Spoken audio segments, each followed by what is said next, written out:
Oh, I'm just so much more relieved. I mean, I don't worry about her anymore like I used to because I know she's well loved and cared for.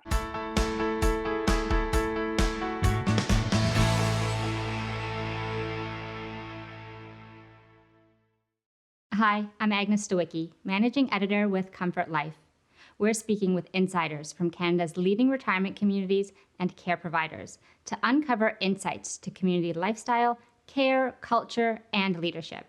This includes insights from residents, family members, and administration. This is the Comfort Life Insider Perspective.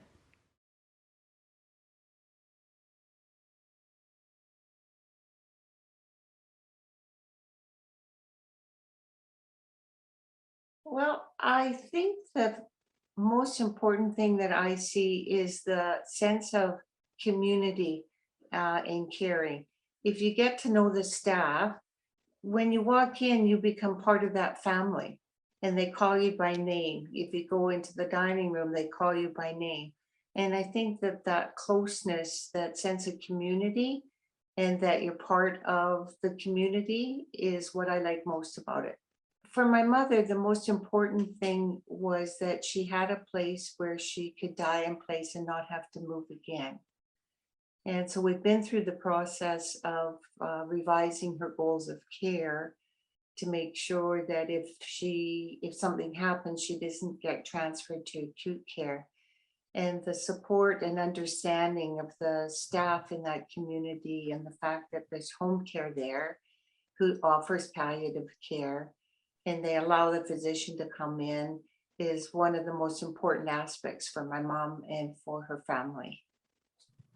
Because she's now at what they call a C1, which means that nothing uh, is going to really be done. It will become palliative if something happens, and she'll be able to remain there. Now, we may have to, as a family, augment the resources depending on what happens, but it's so important to my mom to die in place. And the whole organization is set up to support that. And they've done that before. It is, yeah, it's a hard topic to discuss with your mom, but she's made it very clear she's ready to go home to the Lord and that she doesn't want to go anywhere else. And so we're behind that. The organization is behind that. Her physician is behind that. And we will do what we have to do to make sure that happens when the time comes. She's a fantastic mom. She's a great person.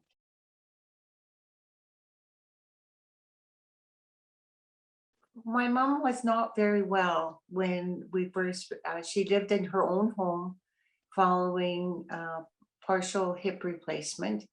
And so when we first brought her in, she wasn't doing very well. So from a social aspect, even though there's lots of things that are offered for her to do, it was hard for her to do because she wasn't well.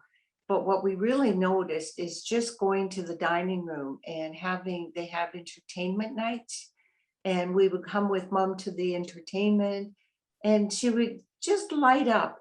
In fact, I can remember she'd always yell out. She's so funny. She loves the song In the Mood. She loved to dance. And so we'd be in the dining room where they're having their entertainment, and I'd be with her. And we'd actually get up and she'd hold on to her walker and do her little dance steps, and I'd dance with her. That just speaks volumes of how we saw the life come back to her. And then COVID hit. So everything got shut down. So unfortunately, for a year and a half now, she's been really missing that social aspect. The staff, what can I say? We know them by name, the ones that care for mom. And as we get to know them, there's a great comfort in. I'll always, when I phone mom on a daily basis, now that I can't see her every day, I'll say, well, who's on tonight, mom? And she'll tell me, describe the person, because she's not really good with names. And then I'll say, oh, it's Tess. And she said, yes, it's Tess. And I said, well, good, then I know you're going to be tucked in well. And so you establish a relationship with the staff And it gives you comfort because you know that they care for them. Like there's one staff member now, she's relatively new to my mom. Her name is Sarika. And I really notice how she pays attention to details like what mom is wearing. So she'll help her pick out clothes to make sure she's coordinated so she feels good. She just doesn't grab something from the closet. She takes time to make sure the top matches the pants and that everything's clean. Uh, and I think that's really important to take that time to recognize the importance of the appearance of the people living there and to try to treat them in the way that they would do it themselves if they could. And so I give high accolades to the staff there. And at Lake Bonavista, they do try to make sure that there's some continuity in who the caregivers are. So mom usually has the same girl on the days and then when for most of the days. And then when that girl's off on days off, it's usually the same, another person, but it's the same person. So they try hard to make sure there's continuity. So there's really a relationship that occurs between the staff and the resident and the family. And if there's a problem with a staff member, and this has been hard for my mom to express her concerns to the organization, but through the family, I have no difficulty letting them know if there was an issue. And so what I have found is that they're very respectful and truly listen when family and the residents have a concern and they address it. Here's a good example that just comes to the top of my head, and it's in the dining room. My mom has a special cereal she likes to have for breakfast, but they don't provide it in the dining room. Well, she let the supervisor of the dining room know, why don't you bring this in? Next thing I know, there's a box of mom's cereal there and they provide it for her. So she doesn't have to buy it herself. Wow, They that's don't great. bring it in for anybody else, but they brought it in for my mom. At 94, I don't care if she's, that's Sure. what, but I mean, Can you, it speaks volumes about the staff of how they're trying to respond to what the residents want. Well, my mom, what was important to her was to be on the main floor. So she's in a studio suite and it looks up into a beautiful garden. And it's all that she needs to get around in. We did look at a 1 bedroom and she said, I don't need all that. I'm 94. I just need a place where I can sit, watch my TV, read my books, have the washroom. So the dining room is absolutely, the whole building is really well kept. It's clean, it's decorated and tastefully. They have a nice large dining room. They have a swimming pool. They have an exercise room. They have an area up on the second floor, a full kitchen. So if I wanted to come in and bake cookies with my mom, I would have access to that kitchen. We haven't done that, but I know that was part of the thing when we moved in, that what was available. And they have a hairdresser there. They have someone that does the toenails and the fingernails. They have a chapel. And fortunately, my mom's very, believes strongly in God, and her church is important to her. And the chapel is only a couple of rooms down from her. So when they have service, she can make it to the service. So they certainly have a lot that's available. They even have a bus that, and they take people out on little tours or take them to shopping malls. They have a doctor that comes in once a week. They have lab services that'll come directly to them. They have access to a pharmacy. So if we took mom up for a medical appointment and he prescribed a new prescription or blood work, we take that information back to the facility and it will get done.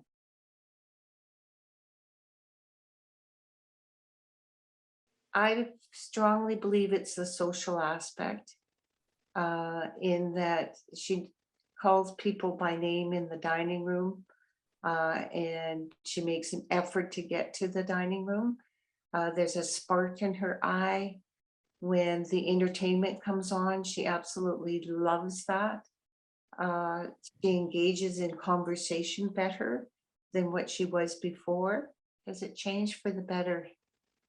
Yeah, because I get, my brother and I get to see her daily.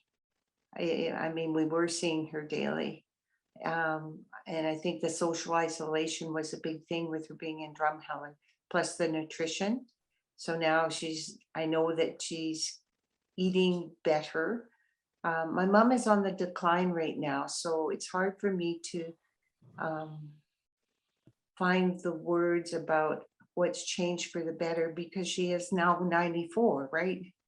I think she's been happier with more involvement with family because she was living in Drumheller.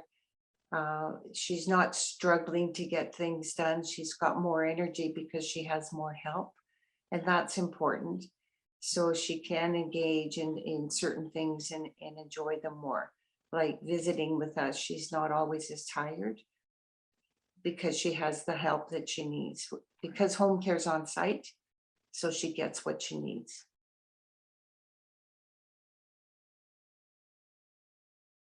Warm and welcoming.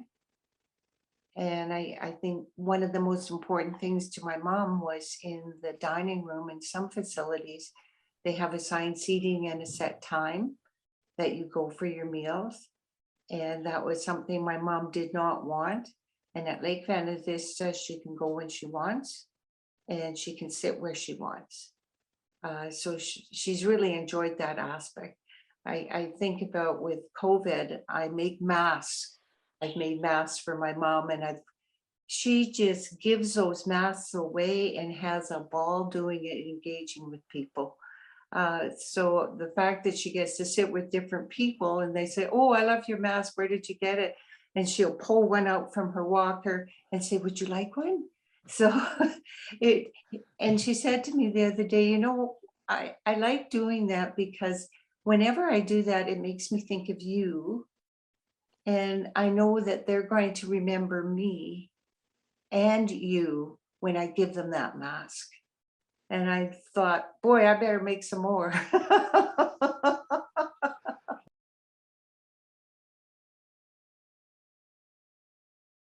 Oh, I'm just so much more relieved. I mean, I don't worry about her anymore like I used to because I know she's well loved and cared for. It's been really hard because in December, like I told you earlier, I had a health issue that has not enabled me to see my mountain every day. Um, but the good part is not once since December have I worried about my mom because I know she's cared for. And that's a huge component of quality of life for me to not worry about her. This is how much love my mom has for the caregivers. One of them in particular is retiring. And my mom has invited her and all three of her children and their spouses for a dinner when this girl leaves, because she wants this girl to know all the members of the family. And when my mom moved away from Drumheller into this home, I took her recipes and I made a recipe book, Stella's recipes, for the family. And my mom has chosen to give her copy to this staff member so that she'll always be remembered. That's how the relationships with staff can really develop into something very special, which makes it easier for me. I don't have to worry, and that's just great.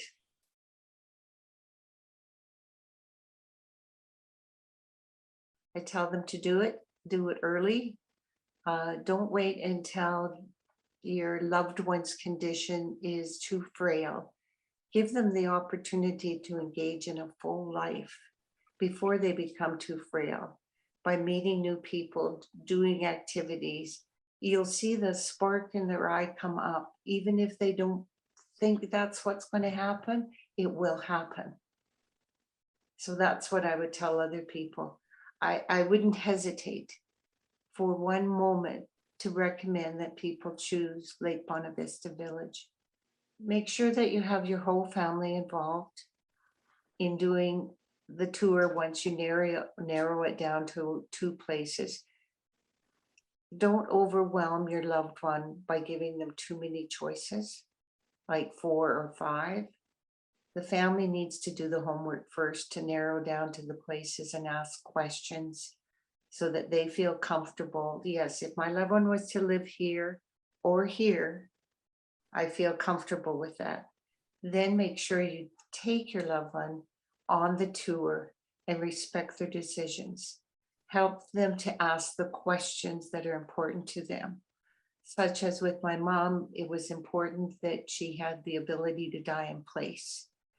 So you make sure that you help her ask those questions so that she can hear the answers. So do that with your loved ones, facilitate their questions, give them the time to think about it, and let them make the choice.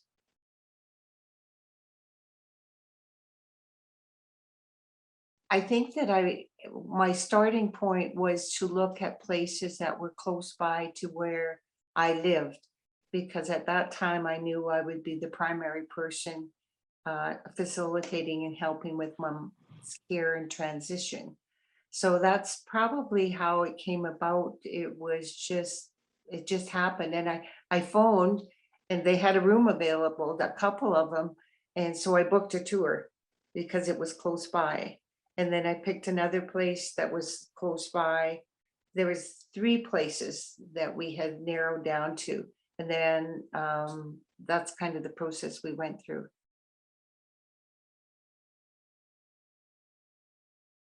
Well, we took my mom to 2 of them because we kind of, I went to 3 of them to start with. And based on the amenities, like was home care there and accessible, because that was important. Was the physician, like could my mom physician come there? That was important. Having the room available on the ground floor. So I looked at my mom's criteria. So those are the things that went into my mind. And you get a sense when you walk in and have your tour on how people respond to your questions, on whether or not that's a place for your mom. So questions like, how do they handle complaints and concerns? What's their scheduling and staffing? Do they have a high turnover? Do they have a stable staff base? Those are some of the things that were important to me. And what the training was of those staff. So knowing, for example, at Lake Bonavista that they have an LPN 24 hours, 7 days a week, that was important because I knew then if something happened, there was someone with some knowledge and education to handle it. And certainly the complaint process. And then our family was invited for lunch so that all of us, including mom, could sit down and chat further. And it was through that dialogue and visiting the rooms that my mom made the decision that this was the place she felt most comfortable with. I won't say I didn't influence her because I felt very comfortable with Lake Bonavista. Just the way they answered your questions, and they seemed very open and honest. And I liked that. And that it was a beautiful environment for my mom to live in, especially knowing that she was coming from her own home, which was beautiful. I wanted her to have a nice place to live. Does she have a nice view? Oh, she does. Yeah. So there's all the rooms have windows that look outside, and the side of the building my mom is on, she looks out into a beautiful garden, and they do keep it up nicely. And that's where they do often their outdoor entertainment. So, which is important because right now she can just open her balcony door and sit in her chair and hear the music and hear what's going on. So she's part of it, and she doesn't have to go anywhere. And at 94, that works out really well. Yes. Isn't One it? of the things that I thought was really impressive when my mom selected the room, they gave her a choice of replacing the carpet or going with a hardwood type flooring. So they actually went in and repainted the whole suite, and they gave my mom the choice of what type of flooring she wanted in there. So she got to choose. I've never heard of such a thing before. I thought that was phenomenal that they did that. Now, are some aspects of the building that are a little older. um, But I think we certainly overlook that in view of the care that my mom is receiving. So the little kitchenette area, it could be redone, absolutely, but it's not a huge concern to us.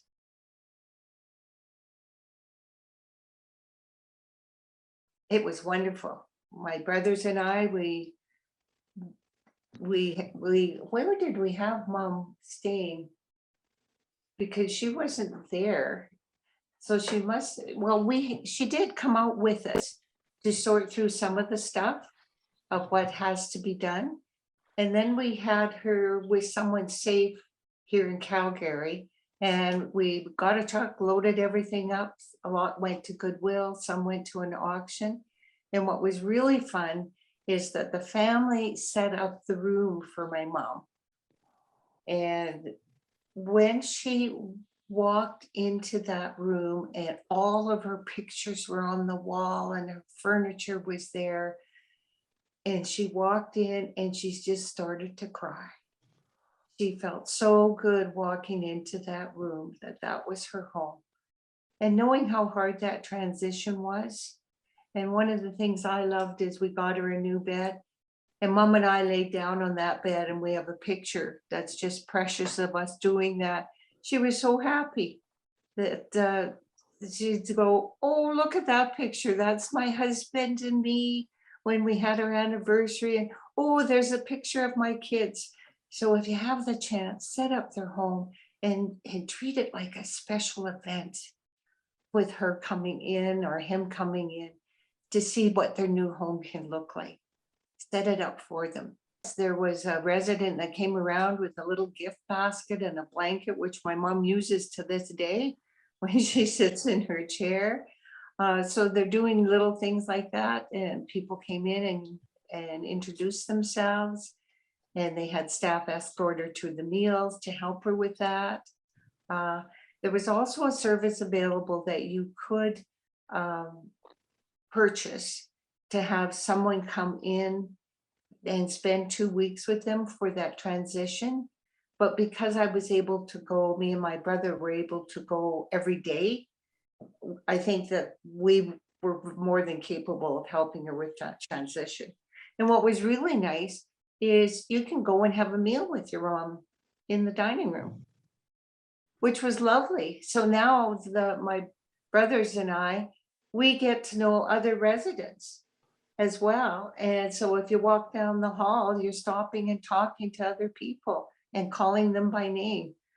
So that's a wonderful feature that you can just go and have lunch with your mom or supper or whatever. And at Christmas time, they have a room, they do catering. We booked what they call the garden room. And we had our Christmas dinner at Lake Bonavista so that mom felt like she was doing the Christmas dinner. And we were all there together in the room had a lovely meal catered. We had put some decorations up to make it feel like it was mom's home. So we had a beautiful Christmas dinner together, open gifts together. It was the best Christmas ever. No, it was the best Christmas. Ever since my dad died, I've done Christmas dinners.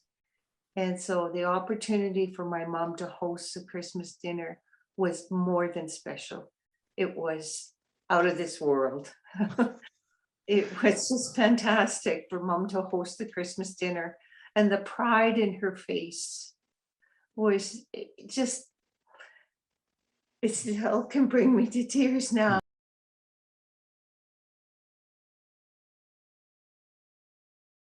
I would have, and I did try to get my mom earlier, and you can't to move earlier because I saw that she needed more as far as her social isolation. I saw that.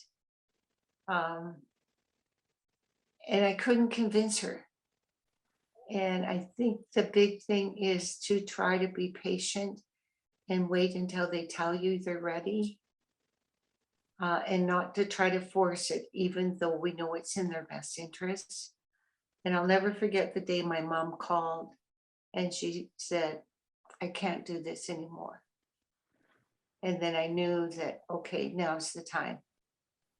Because and really you can encourage and bring them material, but you really do have to wait until they say, now's the time. For more information about this community, you can visit their profile at comfortlife.ca.